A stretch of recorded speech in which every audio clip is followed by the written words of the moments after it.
बिस्मिल्लाहिर्रहमानिर्रहीम। अस्सलाम वालेकुम व्यूवर्स, आप देख रहे हैं इस्लाम फेम चैनल। तो व्यूवर्स, इस वीडियो में हम ये बात करेंगे कि शैतान हमें कैसे बहकाता है और वो हमें बहकाने के लिए क्या क्या तरीके इस्तेमाल करता है। तो चलिए इसका आगाज़ करते हैं।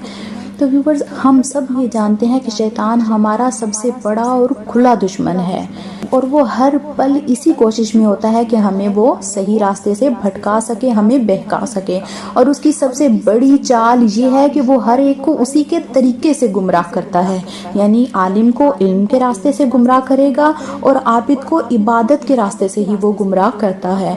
और अगर आप इसके बारे में जानना चाहते हैं, मज़ीद तफसील से पढ़ना चाहते हैं, तो अल्लामा इब्न जोज़ी रहमतुल्लाह अलैह की एक किताब है तलबीस इब्लीस। उन्होंने ये किताब लिखी है, इसमें बहुत सारी शैतानी चालों के बारे में बताया गया है, तो आप इसका भी मुताला कर सकते हैं।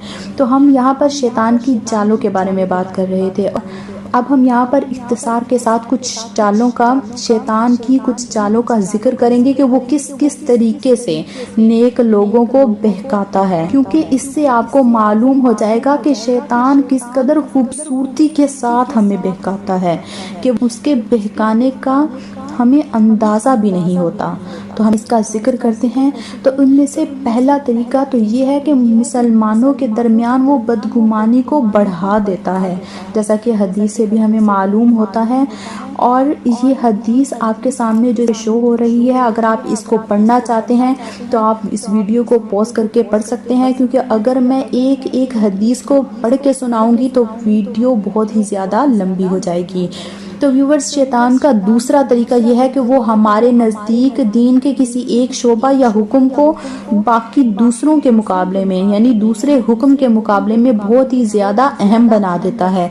तो इसको आप इस तरह से समझें कि अगर हम हदीस या जिक्र में इस कदर मशगूल हो जाएं कि नमाज या किसी और फ़र्ज़ को हम तर्क ही कर दें, जबकि ये सही नहीं है, क्योंकि हमें शरीयत के तमाम अहकामात पर अमल करना है और तमाम फ़राइज़ को बखूबी अदा करना है। तो उसका तीसरा तरीका यह है कि वो हमें नेक अमाल करने से टालता रहता है। जैसे कि बाज़ औक़ात हम नमाज का वक्त हो जाता है तो ये सोचकर कि अभी बहुत वक्त है, हम सुस्ती कर बैठते हैं और इसी वजह से हमारी नमाज रह जाती है। तो अगर इसका चौथा तरीका देखें तो वो बेसिकली तकब्बुर के ज़ुमरे में आता है।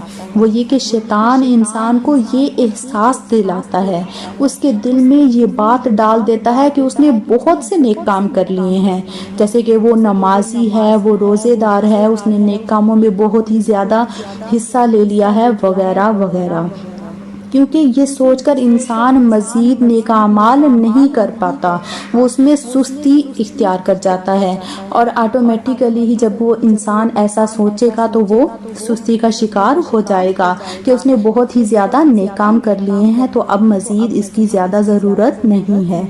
और शैतान का पांचवा तरीका यह है कि वो नेकों को खौफ से बहकाता है, जैसा कि कुरान करीम में सूरह अल बकरा की आयत नंबर 268 है, अश-शैतानु याइदुकुमुल फ़क़रा। इसका तर्जुमा यह है, शैतान तुम्हें फ़कीरी से डराता है। जैसा कि आजकल हमारा मुआशरा भी इस खौफ का शिकार हो चुका है। जैसे कि हमारे मुआशरे में मशहूर हो गया है कि आलिम लोग गरीब होते हैं, तो हम जब ये सोचते हैं तो हम ये भूल जाते हैं कि रिस्क देने वाली ज़ात सिर्फ और सिर्फ अल्लाह ताला की है। और व्यूवर्स, शैतान का जो छठा तरीका है वो ये है कि वो हमें बेजा और फजूल किस्म की तावीलात के ज़रिए बहकाता है, जैसे कि किसी को मसलहत गीबत पर आमादा कर देना या मजबूरी के नाम पर हराम चीज़ों को हलाल ठहरा देना, वगैरह वगैरह। इसको इस तरह से समझ लें कि अगर हमारे दिल में ये वसवसा डाल दे शैतान कि अब हम बहुत ही ज़्यादा मजबूर हैं, हम गरीब हैं, तो हमें बहुत ज़्यादा ज़रूरत है पैसे की, तो हम इसके लिए सूदी कारोबार यानी सूदी लेन देन भी कर सकते हैं। तो ये हमें शैतान असल में बहका रहा होता है।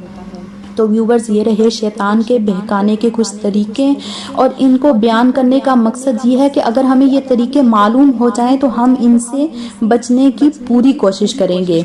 बाकी शैतान के बहकावे से बचने के तरीके हम नेक्स्ट वीडियो में बयान करेंगे, नेक्स्ट वीडियो में इससे मुतालिक बात करेंगे। तो व्यूवर्स, अगर आपको ये वीडियो पसंद आई हो तो इसे लाइक और शेयर करें और इस चैनल को सब्सक्राइब करें। इसके साथ अल्लाह हाफिज़, मिलते हैं नेक्स्ट वीडियो में।